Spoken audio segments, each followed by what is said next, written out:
Yan guys, magandang hapon guys. Update ko kayo guys sa inuuling namin guys. Ito yung binidyo ko guys nung nakaraan, yung nakakamada pa lang guys. Ito na ngayon guys, sinindihan na namin. Yan.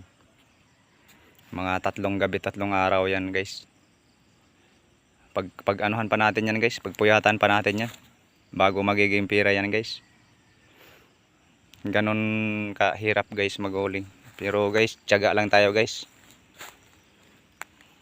Para sa pamilya ba.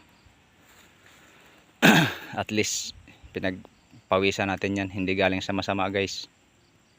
Yan guys, ayan nga pala yung tumba ng bagyo na punong mangga. Ayun oh. Yun, kung napapansin nyo, ayun guys, yung pinakapuno niya no. Yan, ayun guys. Bumagsak yun ng bagyo, kaya para magkapira, mapakinabangan din natin, hindi kaysa mabulok lang yan dyan. Inuling na natin guys para magiging pera.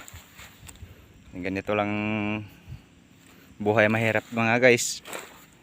Tapos mayroon pa dyan mga guys na pag mag video tayo ng ganito, mayroon pang nagagalit mga guys.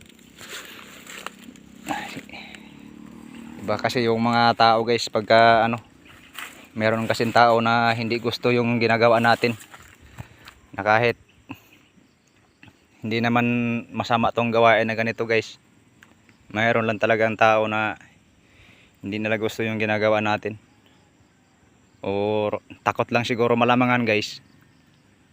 Hindi lang kasi nakaranas ng yan guys ganitong gawain, kaya hindi nila tayo naiintindihan guys. Masyadong mataas sa tingin sa sarili nila.